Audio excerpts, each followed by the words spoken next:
with the magic of Google over there. And It's so quiet, Carl. Even before it was quiet. What's going on over everywhere? Where is it's everybody? summer. The first sunshine, I think, is maybe Yeah. a part of it. I'm not sure, but that could be something to do with it. With the magic. Either that or there's a big Irish game on somewhere. Where is everybody? It's definitely quality and not quantity this evening. And thank you. Welcome back, you lovely folks from our community this evening. Just let's let La Ronda in. And we've got Daniel with us, of course, and Nunu. We'll have Steve Flack joining us from a Spartan as well. And perhaps the Queen of the Visas is just trying to connect as we speak. So welcome over on YouTube now. Thank you for being here. And thank you, Daniel and Nunu. Do we need to answer that question first?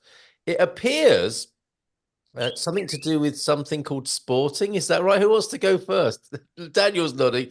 Congratulations, Daniel. Campeões! Thank you, campeões. Tell us about what the cultural significance of why you're wearing the strip tonight. Well, this is a sporting shirt, and my background is sporting as well as Nunu, and both of us are sporting fans. And Benfica lost the game on last Sunday, making us the champions of Portugal. I would prefer to be a champion playing, but Benfica did their bidding and lost the game, so we were champions before time, I would say. I went to Marquês de Pombal, where usually people do celebrate the championship in Lisbon. It was really a lot of people, a lot of fireworks, and it was fun. So that's basically it. That's why the reason why Thank you. Well, congratulations. Congratulations, sporting fans the world over. And of course, they are all over the world, aren't they, with the Portuguese diaspora? So well done, Daniel. Let's see what Nunu has to say about this. Nunu, I had someone drive past my house and the horns were blaring. And I'm thinking, okay, somebody's got married. There's been an election result, or their favorite football team has won. And it must have been a sporting fan. So how did you feel? Yeah, so I feel pretty good and pretty bad because I cannot attend to Marquês de Pombal meeting. That you can see the photo behind me. It's a photo from all the festivity that night. Yes, in Marquês de Pombal. But due to that, I'm not okay yet of my shoulder. I need to celebrate at home. Oh, so bless you. I cannot go home. The picture behind it is the Marquês de Pombal. Yes. The landmark, the great landmark, of course, and just bathed. It's as though they had green fireworks ready. Yeah. So it's amazing. It's amazing. It's much pretty green rather than on the usual color. Yes. And just to answer to Jerry, because Jerry was joking with Daniel and I that we are supporting the Irish team. Let me say that the first equipment of sporting, which is half white and half green, this was the first one. Sporting was inspired on the rugby team. Oh wow! I don't know if it was the Irish or some UK rugby team, but I know that it was a rugby team from UK. So this is the first equipment of sporting, the original one. And Benfica fans will be very quiet in the chat tonight. If you need any help deciding on a football team, I mean, there's quite a lot of influence and persuasion going on, obviously, on your screen tonight, which might influence you. And isn't it great to be able to pick the champions on arrival here? And that's the league champions, isn't it? Because there's still another possibility for the cup champions as well, isn't there, for Sporting? Yes, on Sunday 26. Yes, Sunday of May 26. And will they be playing the big rivals on at that game? With Porto. So it will be hard. Let's see. We don't know. It's half the possibilities. Well, hold on a minute. You say that. Let's have a prediction from you. These are the big three teams, of course, for anybody who wants to know. You've got Benfica, Sporting, and Porto FC. Go FC Porto. What do you think the result will be, Nuno, on that? Whether you can do the double or not? It's not a question of what I think. It's a hope. I hope that Sporting wins, no matter. Of course. It will be the difference. All right, so 7-0. 7-0 against Porto on that Sunday. Daniel, what about you? Well, 1-0 is enough. 1-0 will do it, won't it? Okay, all right. Very good. Excellent. Wonderful. Come back to you, gentlemen, to talk about law. Yeah, we need to get round to law and insurance at some point as well, don't we? So we'll come back to you for those. But congratulations for the time being. Gilda Pereira, she is the queen of the visas. Is she a sporting queen as well, I wonder? No, I'm not. Oh, dear. Okay. A kind of pale green rather than a full-on green tonight there. Yes, it's a pale green. Are you? And it was a coincidence. Sorry. Right. Is it that you're not interested in football or that you are a Benfica fan? No, I'm not really interested, but if my I can't say because the kids are listening to me. Okay, all right. It's Porto. Really? Oh my goodness. All right. So an interesting Sunday ahead on the whenever it was, the 27th, I think you said, Nuno, for the final of the Cup. 26. 26, I beg your pardon. Okay. Wonderful. Okay. Steve Flack, I think is here. Sorry, go on, Jill. But everyone else is from Benfica here. In the household? Really? That makes you a very unpopular person at times. Yes, I know. That's why I had to say it quiet. Probably all the time, in fact. Right. Steve, good evening to you. Do you have a view on this? No, I don't. I'm an Arsenal fan, so I'm not. It's I'm not too Not used to any success recently, then. Oh, that's not that nice. not fair?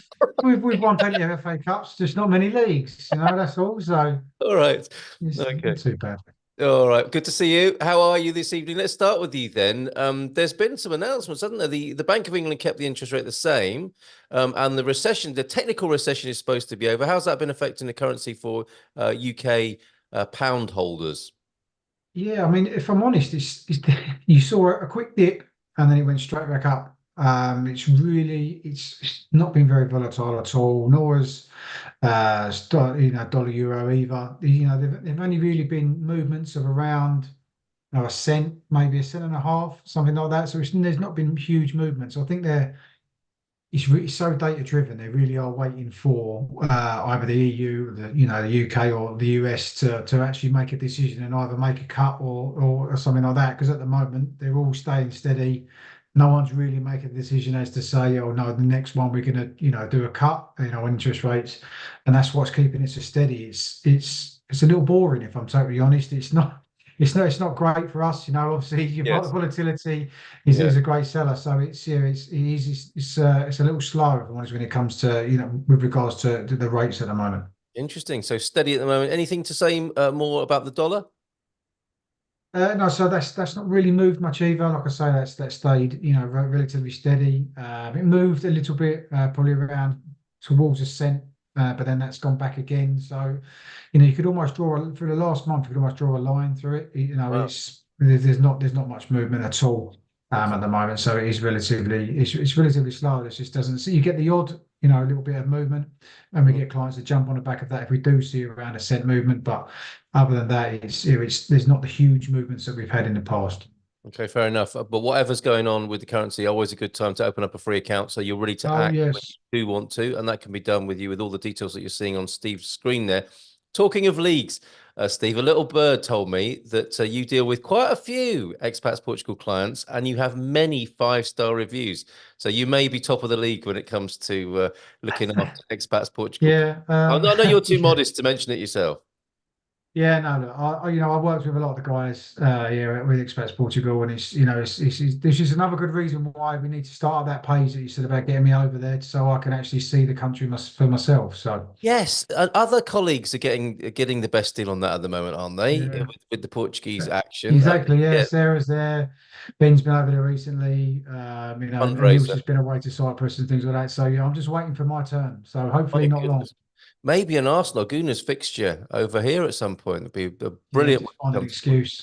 Yeah, all right. Well, I'll be happy to come. We'll start that fundraiser to bring Steve Flack over to Portugal. Good to have you. Any questions for Steve? Bung them in the chat, and we'll put them to Steve this evening. Let's go back to the Queen of the Visas then. Quite a lot going on, I think, with IMA. Formerly CEF, in terms of controversy. Are they matching their results and their productivity with the controversy that seems to be in the media, Gilda? It's a big mess. Okay. Even bigger than it was before. The hot mess of IMA. Tell us more about it and what's going on. So they now decided that they wanted to change the rules about the process to legalize people that were already in Portugal, but didn't come with a visa. So what happened is that they now want people to pay ahead going to the appointments. So they receive, everyone thought it was like a joke or someone trying to rip off money, because Right. people start getting these emails out of the blue, say, if you want your appointment, you need to make these, payment. Oh, wow. And of course, no one knew until today. So we thought it was like fakes emails, and Yeah, right. everyone thought. And then today they came and said, no, it's like a new thing that we are starting, that we now people have to pay first, and then they get the appointment. Incredible. So yeah, Yes, you could easily think you were being scammed, couldn't you? of course. With That's what everybody thought. out of the blue, just a request for money. So where did that come from? Who decided to do that? Are the government behind that, or was it just an IMA-led initiative? It was an IMA. Okay, IMA decided to do that. right. Yes. And how do people respond then? What needs to be done with this? Is that now the standard practice and procedure that people will have to pay in advance?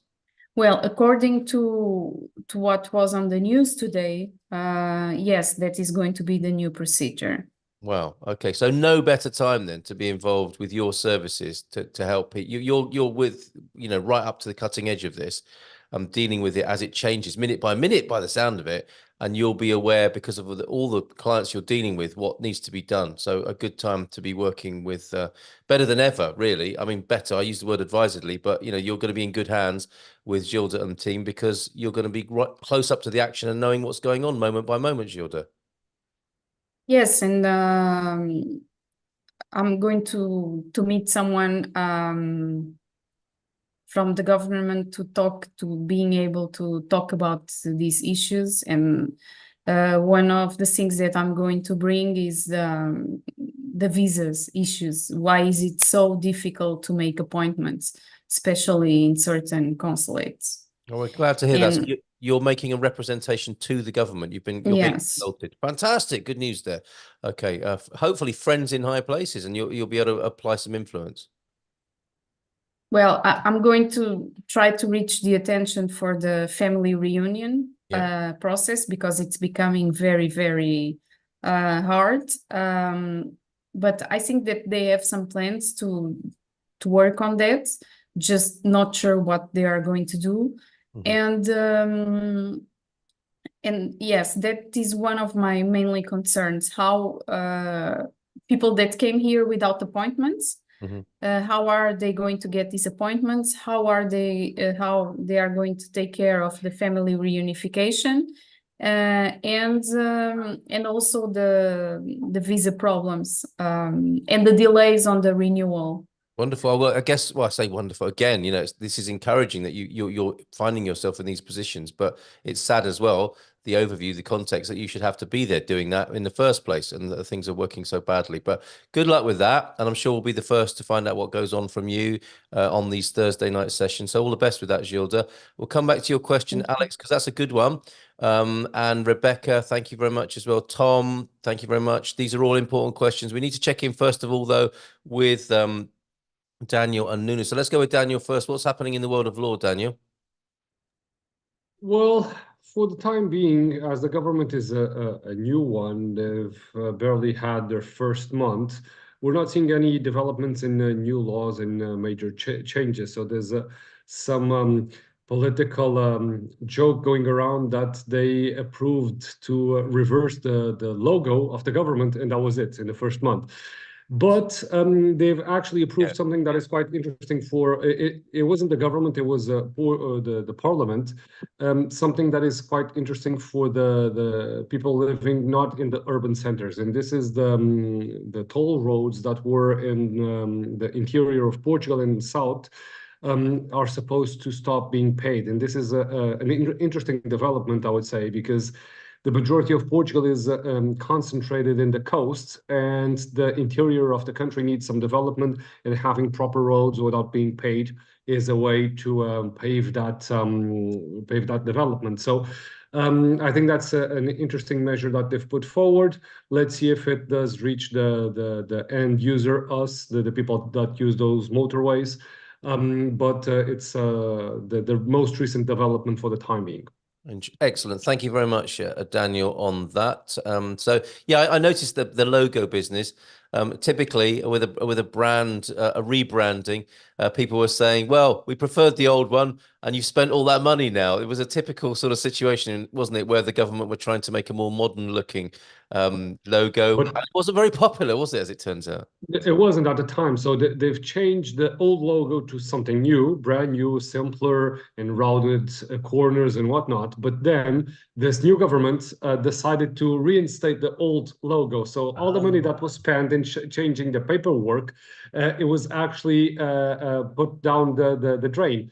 I even had one interesting situation with a booking from a Golden Visa client in CEF, that as they changed the paperwork from CEF to IMA, it was the first day. We had the paperwork ready with the logo from CEF, and they did not accept that paperwork and returned it all, and we need to fill in all the paperwork again. So I do bet that inside those ministries, there's a lot of paper being binned at the moment just because of this logo situation. What a nightmare. But it is what it is. Yeah, no, I mean, they wouldn't be the first government to do something like that, but they do need to have a word with their PR and comms team, I think, to figure out how they manage this sort of news. For sure. Thanks, Daniel, for that update. Nunu, the world of insurance. Okay, so the world of insurance is struggling with the weather conditions. So it's the first risk around the world that worries the most the insurance companies. The second one is cyber. So this is a reality. We are assisting to huge changes of the weather. Today, let's go to the beach, and tomorrow let's go do ski somewhere. So yeah, this is something that it came for good. So we need to handle with this.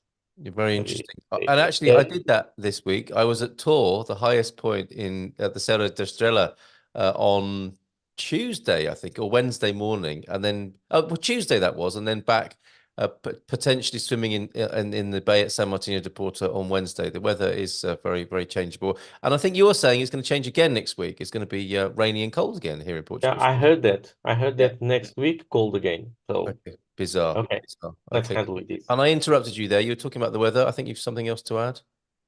Yes, but I forgot. Okay, fair enough. We'll come back to it. No, that's good. No news is good news in insurance. I'm happy with that. So thank you very much. If it comes back to you. I remember. Okay. Sorry, because Portuguese authorities, and this is a discussion from years and years and years. It's like the Lisbon airport, the new one. Yeah. To do a fund, a public fund that could support all of these damages due to huge storms, earthquakes, and so on. But it still is a discussion, so we don't know if this go ahead somewhere or not. Okay, so don't be surprised to see that in the press, though. That's back on the table, as well as where the new Lisbon airport might be, and the water pipeline that links the north and its reservoirs to the south, the water highway as well. These are plans that may or may not happen, and that often get talked about as a new government comes in, of course. So thank you very much, all of you, for your heads up in your respective industries. Got some great questions that have come in. Yeah, I take it for granted, Gilda, that everybody knows what you do. And quite rightly, they should know what you do. But we've had a question. I think it's from somebody quite new. Could you detail for us the range of services that is offered by EI? Who asked that? It was sent to me as a private message, so I cannot divulge my sources at this moment.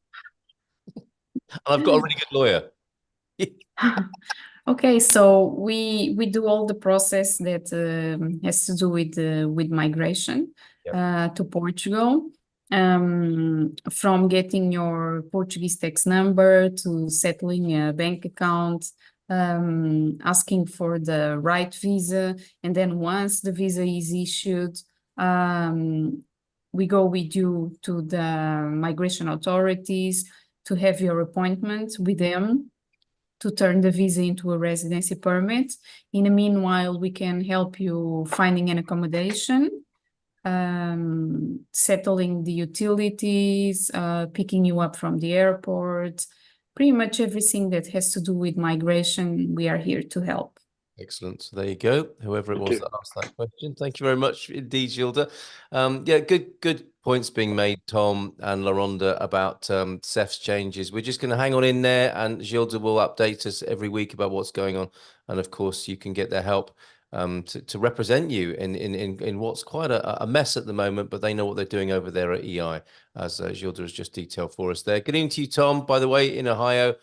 Rainy and a cold 12 degrees, or fresh 12 degrees over there. And Tom also says, congratulations, Sporting.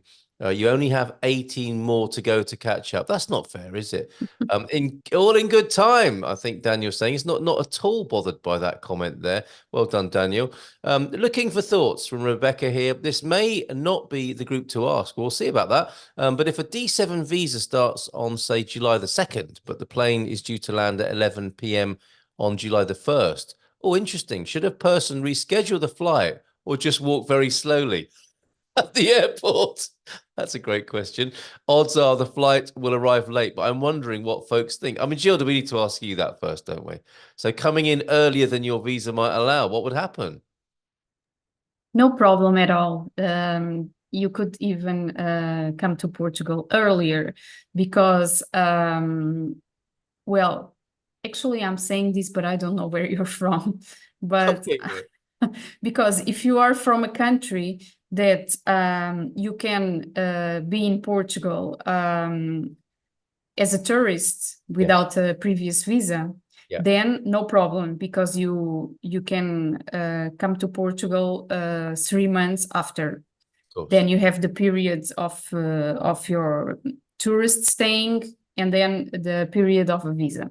Of course, you are not going to come to Portugal that early, but just to explain that you have some days that you can come before your residency visa starts.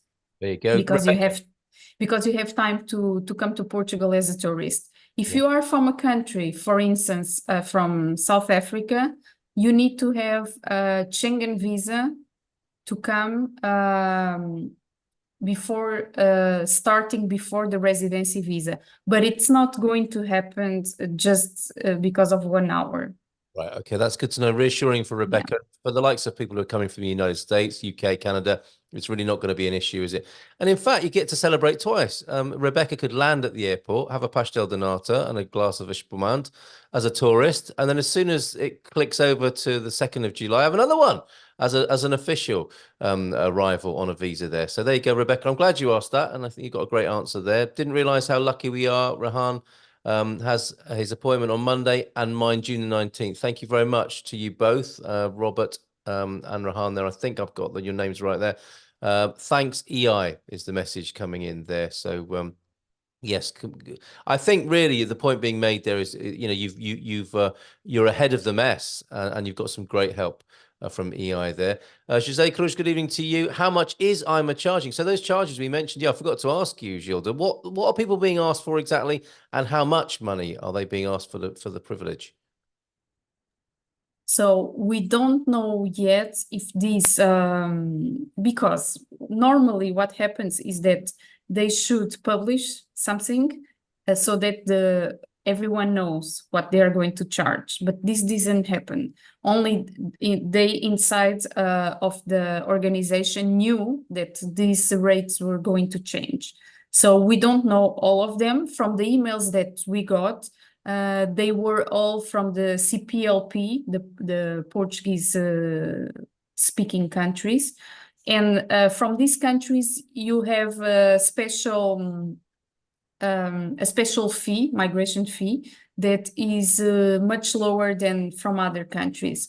And for instance, for this type of process, which was the manifest of interest, the rate used to be around 90 euros, and now it's around 300. So more or less, it's 4 times to 5 times more than it used to be. Wow, goodness. Okay, hopefully they'll reinvest that into more staff and better systems for dealing with people. Hopefully. That's the rationale there.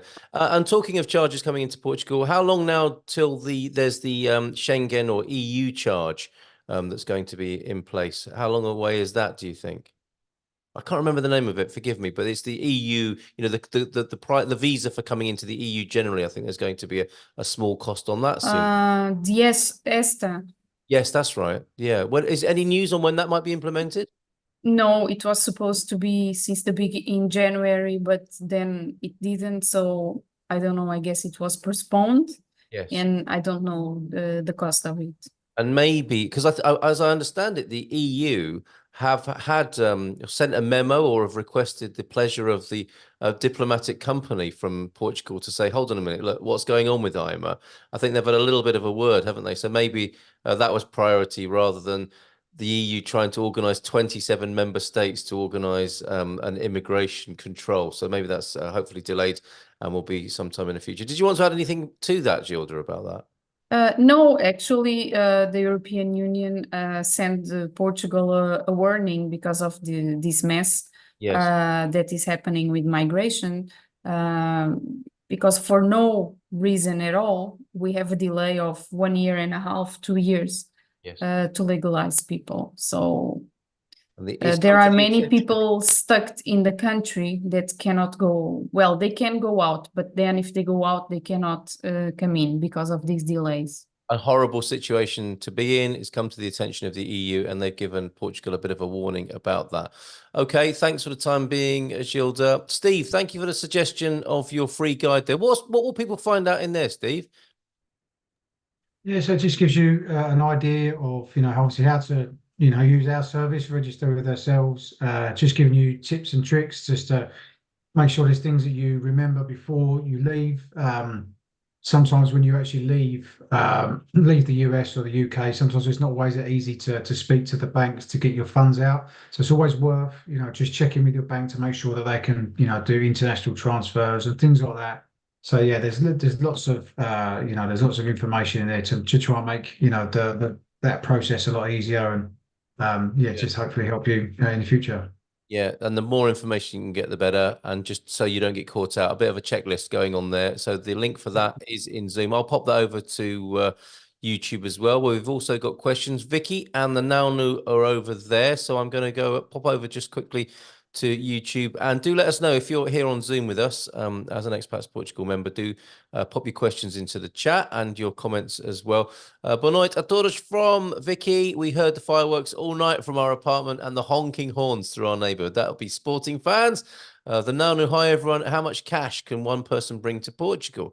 Is there any limit on some specific currencies bringing cash from Russia? So can be rubles, euros, US dollars. Do you mean on the border there? Because that's 10K on the border, isn't it? I don't know who wants to pick that. Maybe it's you, Steve, that would answer that. Gilda might know as well. Is it 10,000 of any currency? And I wonder if that's what the Naunu means. But the questions will be asked otherwise, won't they? If you bring more than 10K into the country, is that right, Steve? Do you know that?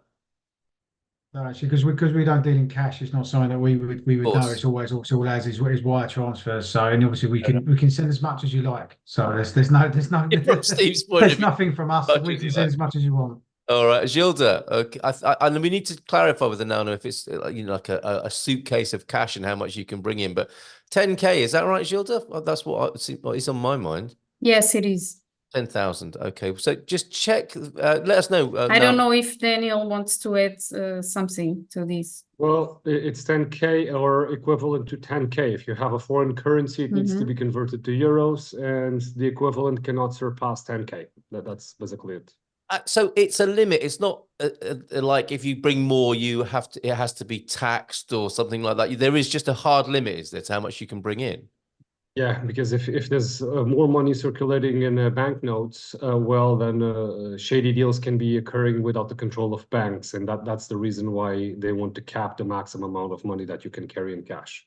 How interesting is that? So people would be sent home with their cash, presumably, or be offered the chance to just give it to the Well, border control. then you'll need to provide explanations why are you carrying that amount of cash, and they may take the cash until you do provide explanations. So it's a world of hurt carrying more money than you should in an airport.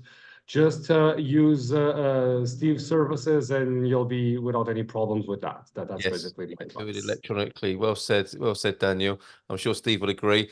So that's the limits on cash there. The Nano also asking, the D1 visa we got does not have an appointment link. What is the EI fee for resident permit assistance? Does the applicant need to be in Portugal while you try and get an appointment with IMA? How to respond to that, Gilda?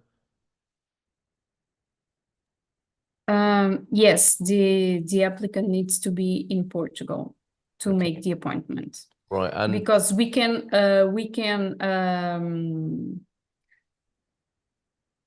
try to make a call on your behalf to get an appointment, or send an email to get an appointment.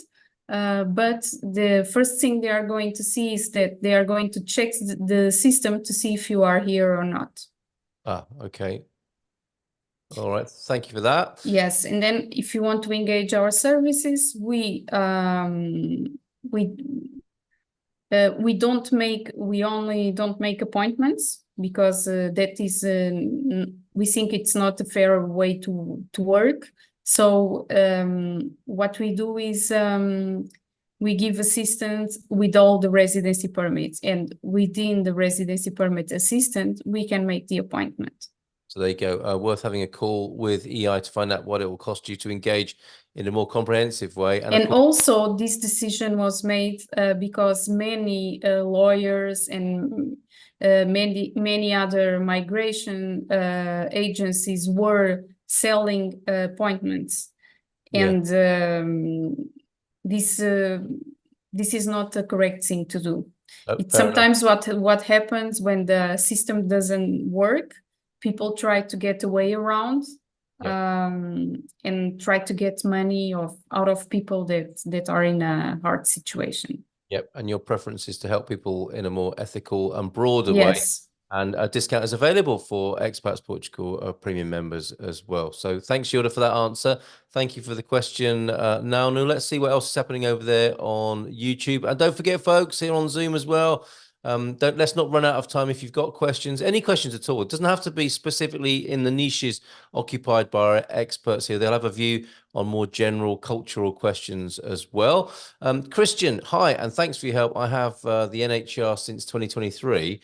I've moved out the last month. I'll return the next year. Can I restore NHR, or will it be lost forever? That's a good question. Is that for you, Daniel, or for you, Gilda, the moving away and sort of picking up the NHR where you left off? Gilda, do you want to catch that one, or should I? I think Gilda's probably sorting out the situation with Benfica and Porto. Okay, no, Daniel, you can go ahead. You can. I know you can take this one. Well, the NHR and the tax residency can indeed be suspended. So if that person had the NHR granted until or granted in 2023, they'll have 10 years counted with the year of 2023. So it's going to be the NHR is going to be valid until 2032. So 10 years, 10 tax years. If someone does enjoy the benefit of the NHR, they can suspend the tax residency, suspend the NHR on the period that they're not in Portugal. And once they come back, they should reinstate tax residency in the NHR. But the clock will not stop ticking. So the 10-year period will indeed cease on the year 2032 and will not carry on for instance, for the year of 2033, even though the suspension. So it can be suspended at any times, multiple times actually during the 10 years. but the 10-year period will not be extended because of the suspension. That's basically the gist out of the situation. That's excellent, Daniel. Thank you very much. Hope that helps, Christian. Mr. S. Hola, I'm in Villamora and I've received offers for long-term rentals. It was almost impossible a year ago. Why the change? Well, I guess in the absence of a specific Casa Portuguesa person with us tonight, Gilda, you might like to answer that, having obviously been in communication with your colleagues about movements in the market. What's going on? Is there more inventory coming onto the market? Is to do with the refusal or the change with AL licenses? What's going on? And why are there more long-term rentals available, do you think? At least in Mr. S's experience. I don't have that sense yet. Okay. At least in Lisbon or Porto, the main areas that we work, because we are still struggling to find our clients' rental agreements. Okay. But maybe it's in Villamora, right? Yes, that's right. Yeah, so maybe it has to do with people wanting to have a long lease agreement rather than a seasonal. Okay. Because Yeah, they are paying a lot. I heard some people saying that between what they pay from taxis to the platforms such as Booking and from the cleaning ladies, it's almost no profit. Oh, really? Okay. So Yeah. that might account for the change as well. And it might be a microclimate thing, as it were, as well, in Villamora or the Algarve as well there, Mr. S. Mr. S, what do you think? Let us know what your theory is as somebody on the ground there.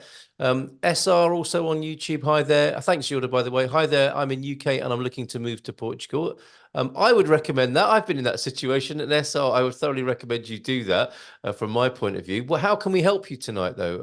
If do you have any questions for us over there on YouTube? The link there for the Spartan FX guide is now in the chat on YouTube, and the Squire of the Shires is there, Evening Squire, Boa noite a todos as well, and the Naunu. Would have loved to use Spartan FX, but currently they're not working with Russia after sanctions, so no ruble exchange for Spartan FX. Let us know if we're wrong on that, Steve. And yes, the question was about the cash limit when entering through the airport. So you've got that regarding the 10K limit there. And Alex adding to that, in US, you need to declare if you have more than $10,000. It's not a limit per se. And LaRonda, I think you also need to be able to prove where the additional funds come from. It's the money laundering laws, isn't it? Larry, thank you for your question. I'd like to know what the shipping of personal items with a D7 visa requires. If I just bring suitcases with me and also ship personal items separately, do I need certificates from the consulate or both, or for both, or just the boxes that are being shipped? Over to you, Gilda, on that one.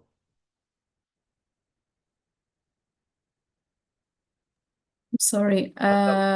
Larry's question. Shall I read it again for you? No, I know it's about the luggage certificates. Yes, that's right. Yes, I think we already answered last week. We did. And I think the question last week was, what sort of checks or difficulties might you face at the airport bringing personal items in? And we heard from somebody's sort of first-hand personal testimony that not a big deal, not a problem, just we're able to come through with a lot of suitcases. Yes, if you have many suitcases, you just need to show that everything is used. Yeah. If you show that everything is used, you don't have any new items there, you'll be okay, not a problem. If it's going to be shipping personal items, the control is harder, and for that you will need to have the luggage certificate in order to avoid VAT taxes on the items. So there you go. Luggage certificate for the personal items that are being shipped separately. If it's used and personal items, that shouldn't be a problem. However, for example, if you've got 3 new laptops for the family and they're all box fresh laptops, you might want to make sure you've got your receipts for that. Jerry, do you want to add something to that? I know you have an insight on this. I would say don't do that. Really, don't do that. Because you look like you're going to be bringing in 3 new laptops. I mean, it just looks like you're smuggling in laptops. Yeah. If you have used laptops for any member of the family, as Gilda said, if they're used items, that's fine, but I wouldn't recommend that you put 3 or 4 laptops in a suitcase and just ship them. Yes, That's and even 2 can be, we had an experience of a client that came with 2, one for personal use and the other for professional use, and it was stuck in the customs, and he had to pay taxes on one of them. Very interesting. Glad you made a point of that, Jerry, because you could innocently say, well, we're going to Portugal, we're starting our new lives, we'll have some new laptops. But don't do that. That could backfire badly. Yeah, I mean, you could, well, yes, I mean, you can buy them and you can ship them, but they need to be more than 6 months old, right? You need to have owned them for at least 6 months to be able for them to be considered personal effects. Yep. You can't just buy brand new and bring them in. I mean, otherwise, we'd all do that and we'd all be smugglers. Honestly, yes, they're for my own personal use. Bought them all yesterday. Yeah, and we'd all stop doing this and we'd go and make our fortunes somewhere else, Carl. Very good. Okay, thanks for pointing that out, Jerry. Much appreciated. And thanks, Jordan, for the answer to Larry's question there. Rebecca, hello. I'm using Zoom on my phone for the first time and accidentally disconnected during Gilda's answer to my question. It was brilliant, Rebecca. She might repeat it for you. I would like to try following up via video or at least audio, please. I'll be sure, promise. Well, Rebecca, go ahead. If you want to unmute and ask your question, feel free. Alex, has anyone done Portuguese taxes as a non-resident by themselves, or is it a big no-no? I need to declare 162 euros as income, even though no money received. Our condo association did some trick, resulting in that I was recommended a tax advisor who told me their minimum charge is 750 euros. Well, there is help in the business directory of Expats Portugal. Of course, Alex can answer a question like that. But off the top of your head, I mean, Daniel, what would you say? Needs to declare 162 euros as income. Yes, you I get have a personal experience on that situation. I thought you might. Come on. When I was a student, I was studying law, and I was a deputy at a municipality, and they pay the absurd amount of 8 euros per meeting of the municipality that you attend to. And in that specific year, I attended to 1 meeting. And well, I had no idea that I had to declare that income at the time. So I was fined for about 80 euros for not declaring those 8 euros that I received at the time. So my advice is please declare it. Otherwise, the taxman will be highly interested in fining you. Wow, there you go, Alex. Yeah, get some help from our business directory and get involved with a tax advisor in their accountancy services. Great, thank you very much. Superb on that. I think this might have been one. Alex says, message DM us on that or to Jerry, and we'll get to the bottom of that, Alex, for you on that particular question. And Rebecca, yes, go ahead. Please let us know what your question was. Today, a cultural question. I'll pop this in now, just in case our panel don't actually know about it, which is possible. Sometimes it happens. I think to myself, I've got a really Portuguese question for the Portuguese panel here. It's like, no, I don't celebrate that, or our family hasn't done that for 3 generations. Dia de Espiga. Daniel, are you aware of that one today when you're meant to go around collecting little herbs and things, aren't you? Yeah, and you should put it on your door just because it's good luck or a good omen. But I don't know any further than that, to be honest. Probably Nuno knows a bit more than the Spiegel. But for me, I only know that it's good luck and that you should put it nearby the door. And this is something that's happening today. The Ascension Festival, isn't it? I think today is perhaps the day of Ascension, where you gather together. Things that Gilda will now tell us about. I need to talk about this because I was educated this morning. Because yes, because Carolina from Casa Portuguesa told me, Gilda, you need to know this because they are going to ask about this in the Expats. Very good.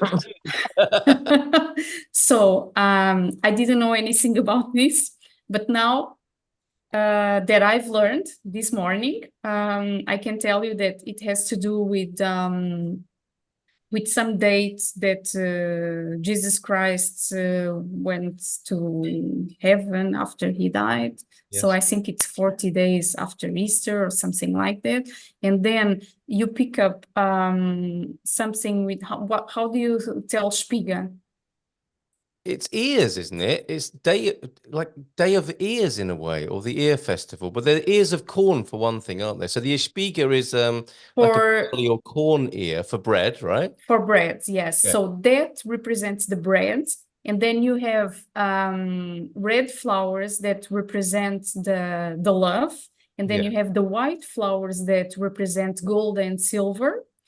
And then you have olive tree plant also that represents the olive oil. Yes. So it's like the basic things that you need. And you have one also for the wine. This one very important.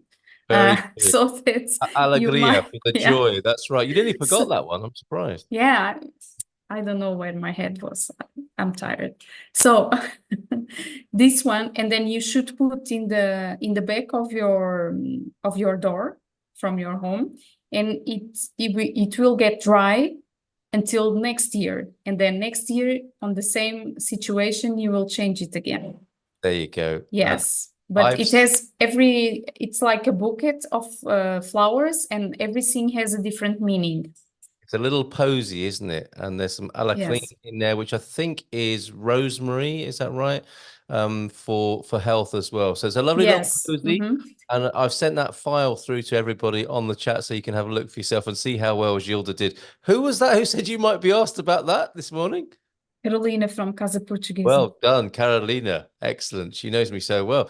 And well done, Gilda, on that. Nuno, do you want to add anything to this? Well, I remember since ever that my mother every year buy a bouquet of these white flowers with poppies and daisies and olive branch every year.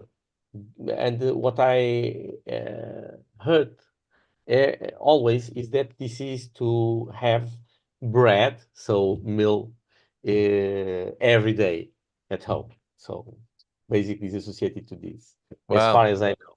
So I haven't been instructed as Gilda. Right. So this is everything that I know.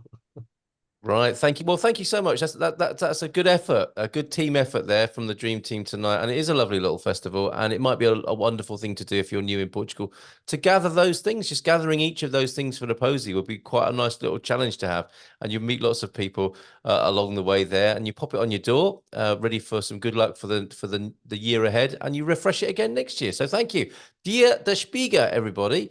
We're going back to Mr. S then, who thinks that's a political change, political fears possibly, mentioning Shager there on YouTube. I actually wanted short term, as I'm not interested in staying here long term. I need to improve my Portuguese, not my English. That's a comment about Villamora, I think. And of course, Casa Portuguesa can help with short or long term rentals. That's right, isn't it, Gilda?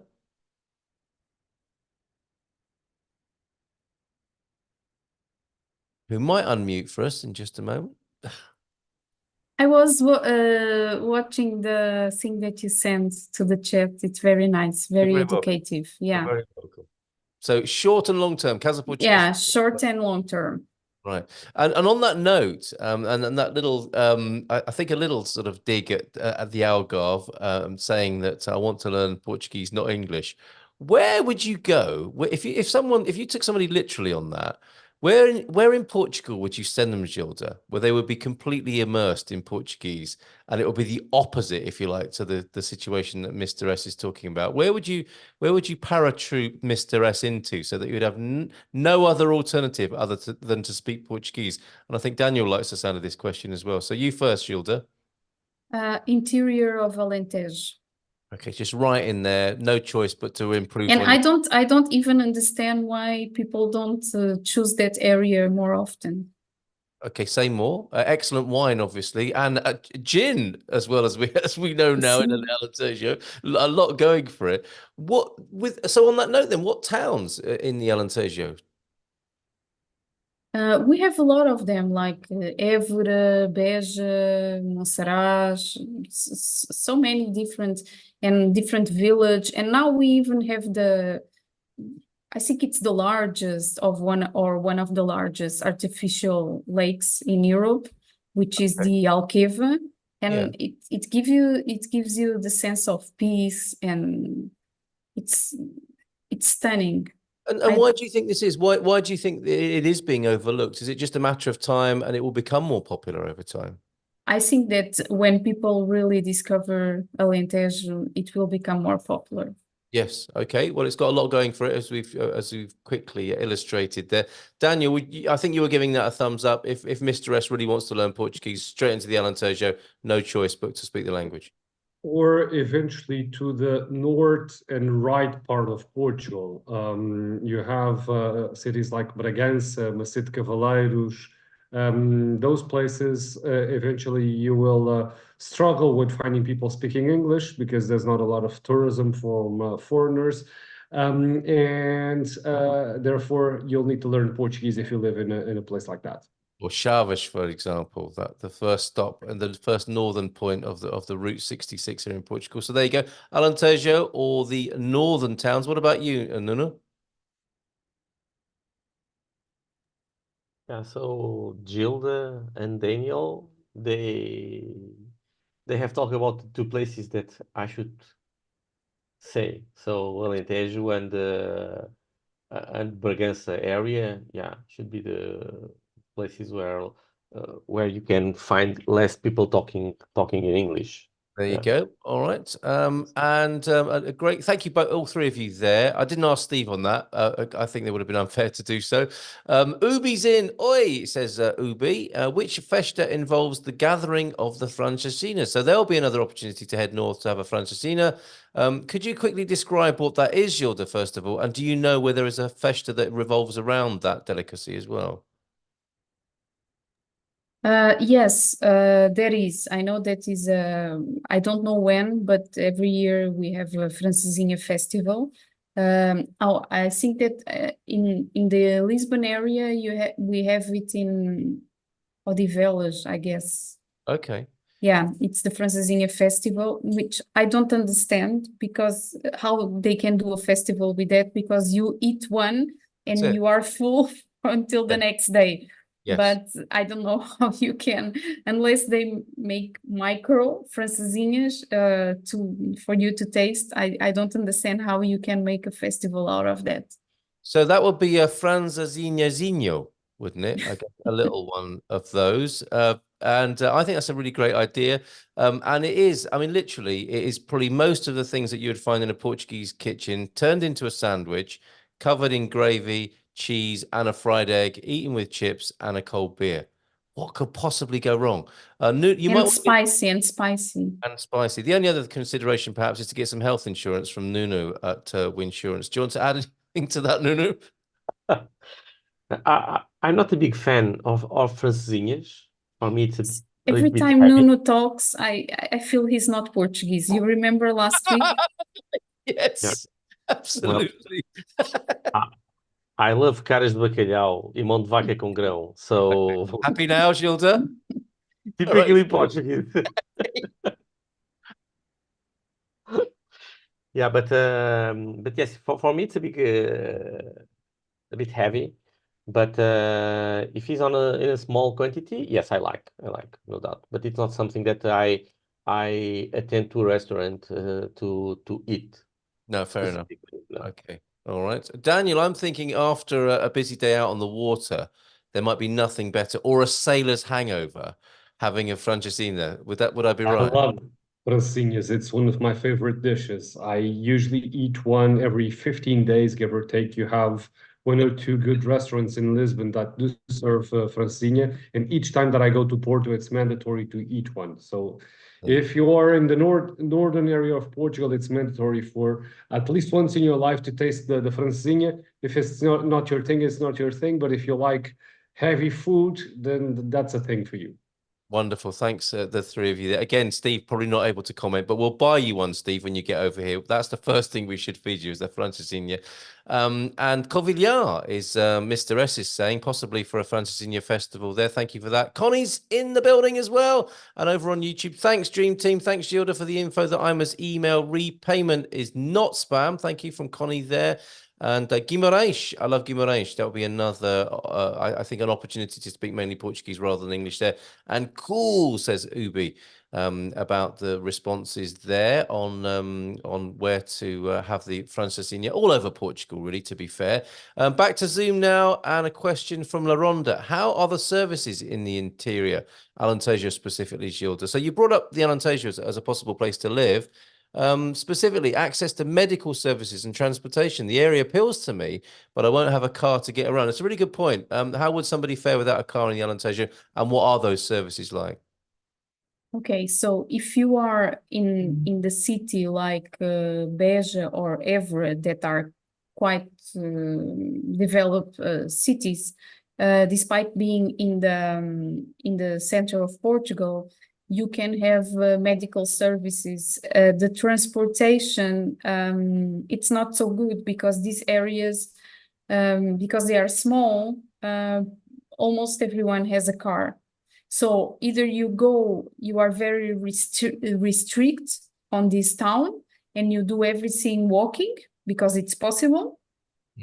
Or if you want to go out of the town, it can be a little bit difficult with transportation. Okay, so there you go, La Ronda. I totally understand the appeal. So maybe that's why people don't go there. It's beautiful, but you don't have transportation. It could be, couldn't it? And it's a really good opportunity, I think. I mean, I was reminded of this. I was lucky enough to go to Serra da Estrela on Tuesday. And go up to the highest point and Portugal skiing resort. It was incredible, you know, like on Tuesday, touching snow in Portugal, dipping my feet in the sea on Wednesday. It was incredible to have that contrast in 48 hours. And to see some of Portugal's most amazing scenery, landscapes and landmarks, you do need a car from time to time. So it's worth considering maybe getting together on the Expats Portugal forum and having a little road trip with fellow Expats Portugal members. You know, get together, hire a car and go and see these wonderful places. They are remote and by definition not served very well by public transport. So it's well worth, if you come and you intend to use public transport, maybe hire a car from time to time and get out there on a road trip with fellow Expats Portugal members. Thank you. Oh, and there's the hot weather to consider as well. La Ronda's mentioning, which is interesting. Peder says, Alentejo, I was looking on the net at small farms for sale. The houses were all falling down. Well, there is some dilapidation, isn't there? There are some old places in Alentejo, but they might be a bargain as well, of course, on that basis. And the area seems very similar to where I grew up and parts of the area I live in now. Yes, the remoteness, I think you're mentioning there, and the heat of the Alentejo. Okay, final words to you all then. Let's go with you first, Steve, as we conclude this Dream Team session, which has been excellent. Thank you to all four of you. Steve, a final word from you, please, from Spartan FX.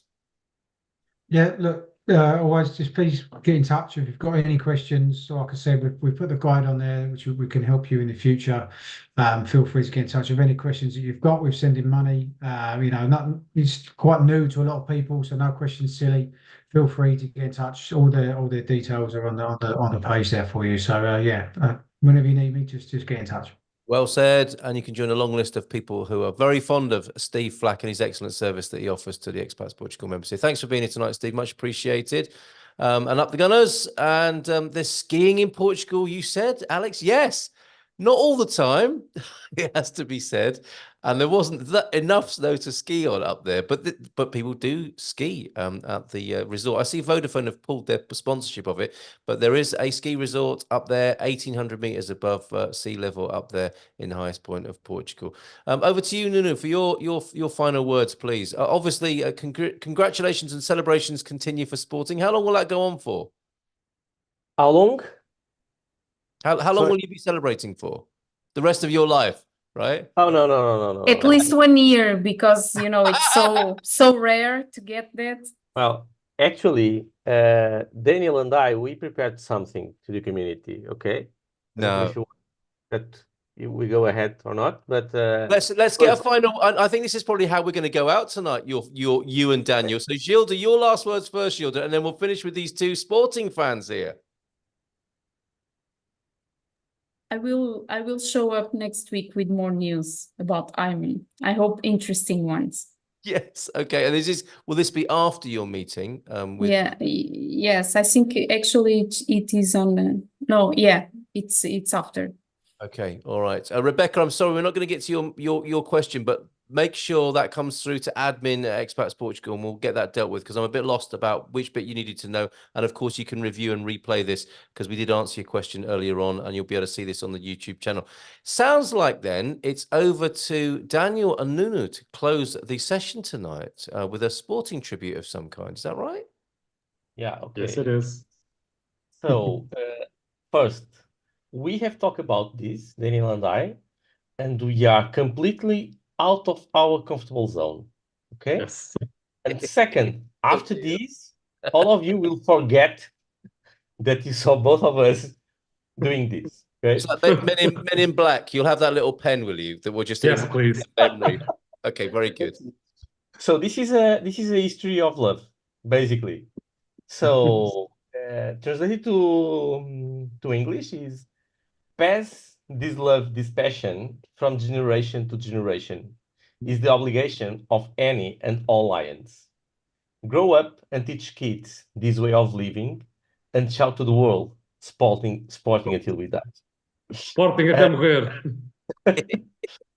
So let's see if this works. I hope so.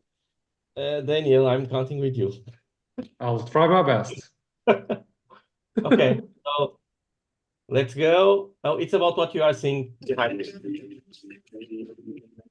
You're going to sing now, are we? It's karaoke. Hopefully, yes.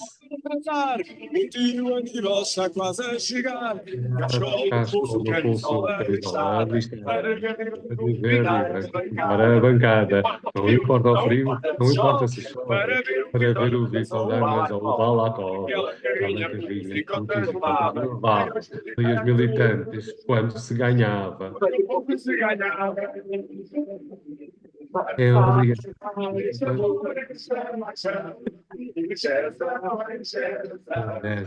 É obrigação.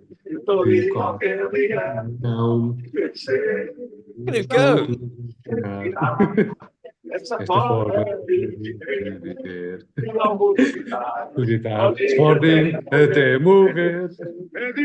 Gentlemen, well done.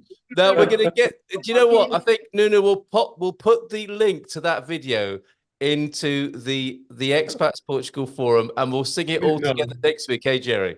Please no. Well, actually, Carl, I'm thinking there's some blackmail opportunities here. Actually, oh, this has all been recorded tonight. And apologies to all. Well, I was going to say to Benfica and Porto fans. Maybe some apologies to some Sporting fans as well tonight. Well done, and some music fans. Yes, apologies to anyone who can hear this evening. And so thank you very much, chaps. That was brilliant. That was beautiful in its own special way. So thank you very much for that. Astrid, what's happening next? Saturday night is live with Hank and Connie for the Saturday social, 8 o'clock Lisbon time. So come and join that. That's going to be a bit of fun. And the next Thursday at 7:30, we have a Just Landed session. And then at 9 o'clock, of course, the Dream Team. Fabulous. Thanks, Astrid. Not terrible, says Rebecca H. in response to your comments, Gilda. Sign that guy up for Eurovision, says LaRonda. Yes, the new Portuguese Eurovision team, Daniel and Nunu. Absolute winners. Yes. Like the last guy who won. Yes, absolutely. And Philomena can teach us a song. Yeah, so we've got all of that to look forward to in the coming weeks. Thanks, Dream Team. That was wonderful tonight. Thanks, everybody, for being here on YouTube and on Zoom. Take care. Bye.